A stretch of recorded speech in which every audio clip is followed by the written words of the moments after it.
Okay, hello. So uh, now we are starting our next unit.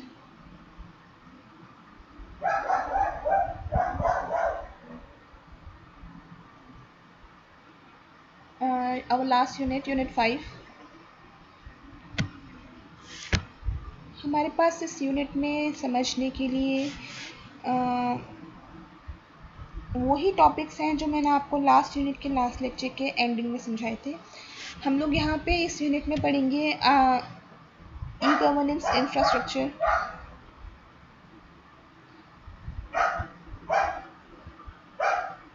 E governance infrastructure. Just a minute, please. Okay, right. So हमने last lecture के and में एक topic समझा था which was E governance infrastructure. तो e governance मैं उसको थोड़ा सा रिवाइज कर दूं ताकि हम लोग यहाँ पे समझ सकें। ई गवर्नेंस इंफ्रास्ट्रक्चर क्या होता है?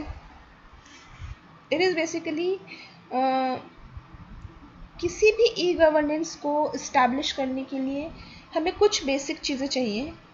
जब वो बेसिक चीज़ें हमारे पास पहले से होती हैं तब हम ई गवर्नेंस के ऊपर काम करना स्टार्ट करते हैं। इट्स नॉट लाइक कि that we started working on the e governance project without knowing the facts and figures, without knowing the thing that what all resources, what all services that we are going to require down the path. If you just start without any pre-knowledge, then it will be a waste of time, funds and resources. So what we are supposed to do is to form a infrastructure we need to have some pre information which will be helpful throughout the process. और ये pre information क्या होती है जिनको हम क्या कहते हैं? Preparedness, right. तो ये प्रिपेयर्डनेस मैंने आपको 5 तरह की प्रिपेयर्डनेस बताई थी, जिनमें से फर्स्ट वन हम आज पढ़ रहे हैं which is human infrastructural preparedness. Okay, तो कंसिडर दिस फैक्ट कि हम किसी गवर्नमेंट ऑर्गेनाइजेशन का पार्ट है और हम अपनी सर्विसेज को किसी ई गवर्नेंस सर्विस में कन्वर्ट करवाना चाहते हैं। तो फॉर दैट पर्पज़ हम एक ई गवर्नेंस स्ट्रक्चर डेवलप करना चाहते हैं ना। उस पूरे प्रोसेस के दौरान मुझे अलग अलग तरह की चीज़ें चाहिए होंगी। यहाँ पे हम स्पेसिफिकली बात करेंगे ह्यूमन इंफ्रास्ट्रक्चरल प्रिपेयर्डनेस की।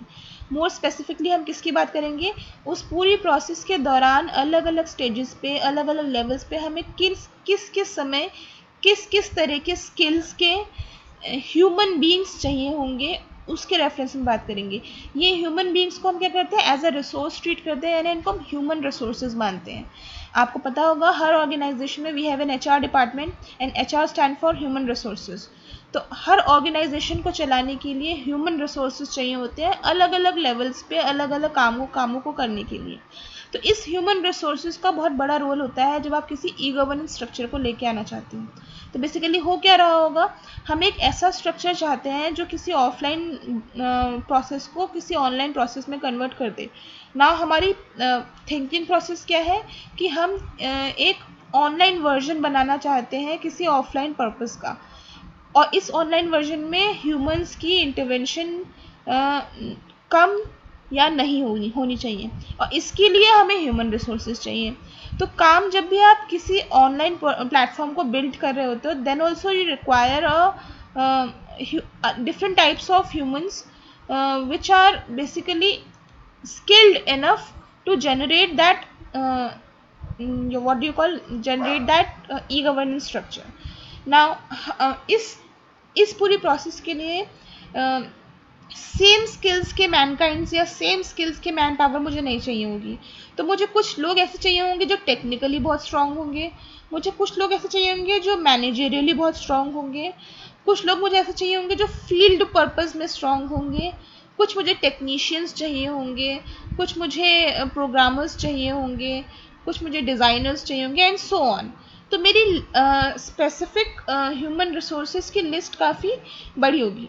फॉर दिस पर्पज़ इन सभी को एक कॉमन क्राइटेरिया फुलफिल करना होगा which is to know how a computer works. Because आप जब भी किसी ऑनलाइन स्ट्रक्चर पे किसी प्लेटफॉर्म को लेके आ रहे होगे, वो किसी न किसी तरह से कंप्यूटर या किसी इलेक्ट्रॉनिक डिवाइस से एसोसिएटेड होगा, ठीक है। तो सबके पास कम से कम ये बेसिक नॉलेज होनी चाहिए कि एट द एंड जो प्रोडक्ट बन रहा है उसमें इन्वॉल्व होने वाले सारे तरह के लोगों को वो स्ट्रक्चर पे काम करना आता हो, first thing. Next thing is, जब भी आप किसी ऑफलाइन स्ट्रक्चर को किसी ऑनलाइन बॉडी में लेके आना चाहते हो, तो आपको एक तरह की स्पेसिफिक नॉलेज चाहिए होती है, विच इज़ व्हाट, कि आप ऑफलाइन किस तरह से काम करते थे जिसको आप ऑनलाइन कन्वर्ट कराना चाहते हो। तो पहले तो मुझे पता होना चाहिए कि वो ऑफलाइन काम कैसे होता था। Although I am a very good programmer, मैं सब चीज़ें प्रोग्राम कर लूँगी, बट मुझे ये पता ही नहीं है कि आपके ऑफलाइन ऑफिस में काम होता क्या है या काम करते कैसे हैं। तो जब मैं आपके वर्किंग को समझूंगी, देन उस थियोरेटिकल वर्किंग को मैं प्रैक्टिकल प्रोग्रामिंग में कन्वर्ट करवा पाऊंगी। तो मुझे एक कैटेगरी ह्यूमन रिसोर्सेज की क्या चाहिए, उन गवर्नमेंट एम्प्लॉयज़ या उस ओल्ड गवर्नमेंट एम्प्लॉयज़ की कैटेगरी चाहिए जो हो सकता हो आईसीटी में उतने केपेबल ना हो, बट वो मुझे सारी अपनी ओल्ड फंक्शनिंग को बहुत इजीली और एफिशिएंटली एक्सप्लेन करवा पाए, ताकि वो नॉन टेक्निकल पर्सन किसी टेक्निकल पर्सन को basic properties, basic communication provide करा सके, ठीक है। तो in general the staff and the public commission service commission plays a very important role in human infrastructural preparedness. तो इस पब्लिक सर्विस कमीशन और उस गवर्नमेंट एम्प्लॉयज़, उसका स्टाफ, उनका बहुत बड़ा रोल होता है।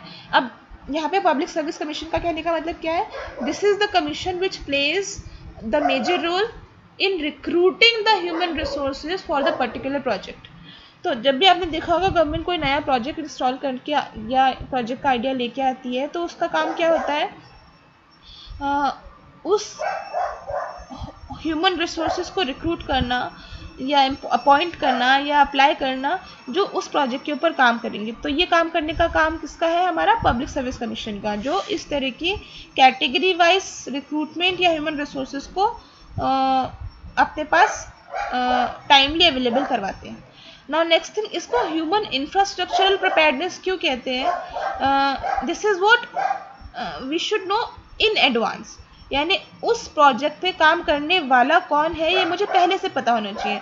उस प्रोजेक्ट के किस सेक्शन में कौन काम करने वाला होगा ये मुझे पहले से पता होना चाहिए, ठीक है। तो basically human resource development plays a major role in not only creating the function but also training the functions, training the different facilities of people, citizens, government employees and other members जो अलग अलग levels पे उसके साथ काम करने वाले हैं।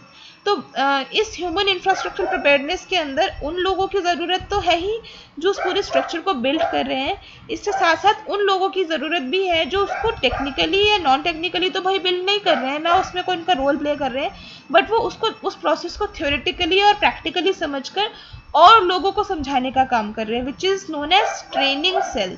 तो इस ट्रेनिंग सेल के अंदर भी आपको ह्यूमंस चाहिए, जो मैन पावर आपके इस पूरे प्रोसेस को आपके सिटीजन्स तक पहुंचाएगी। तो अगर आप कोई ई गवर्नेंस स्ट्रक्चर इंप्लीमेंट कर रहे हैं तो वो काम कैसे करेगा ये समझाना भी बहुत ज़रूरी है, ठीक है।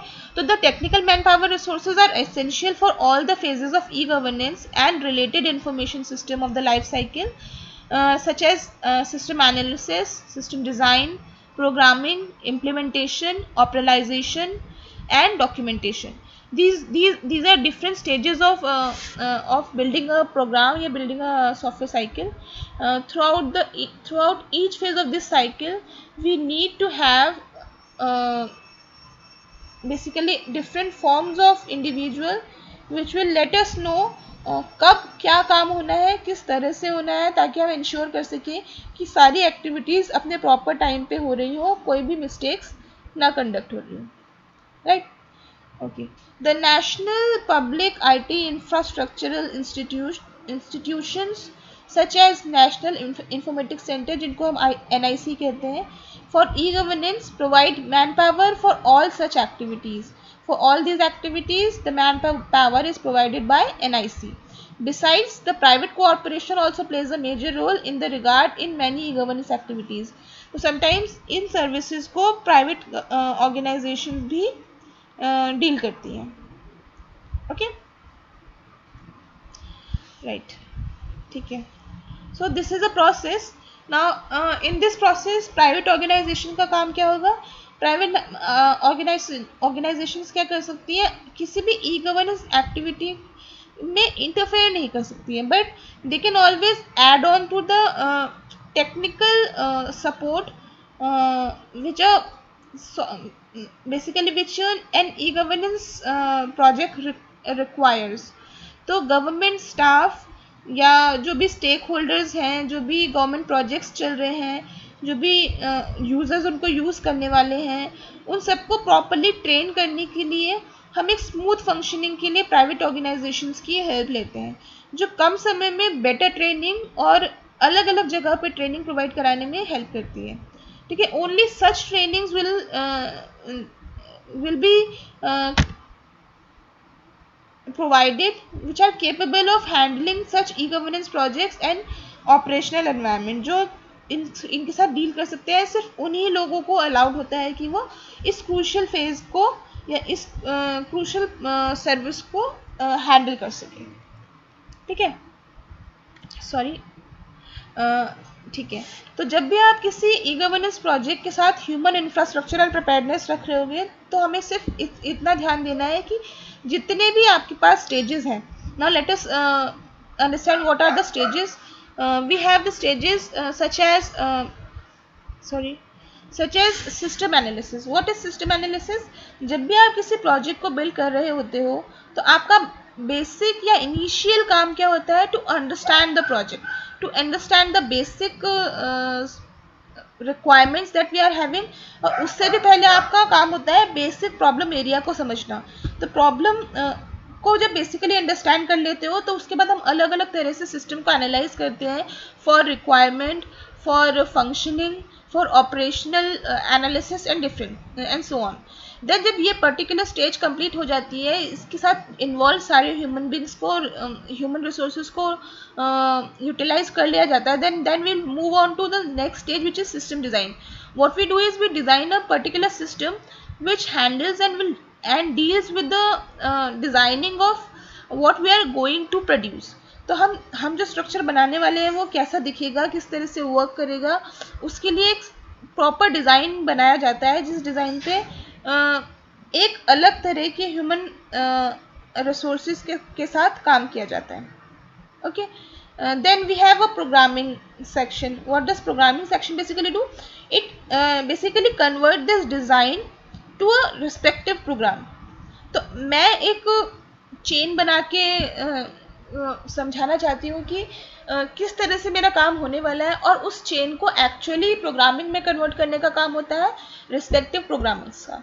वो इम्प्लीमेंटेशन के लिए रिस्पॉन्सिबल होते हैं, वो उसके ऑपरेशनल बिहेवियर के लिए रिस्पॉन्सिबल होते हैं, और एक पूरा अलग ह्यूमन सेक्शन होता है जो इस पूरे प्रोसेस को डॉक्यूमेंट कर रहा होता है अलग अलग लेवल्स पे, ताकि स्क्रूटनी की जा सके, ताकि मेंटेनेंस में कोई प्रॉब्लम हो तो इश्यूज को रिजॉल्व किया जा सके. Then so this documentation is quite a necessary task. इसके लिए अगर अलग तरह के ह्यूमन रिसोर्सेज को ट्रेन किया जाता है और डिज़ाइन किया जाता है.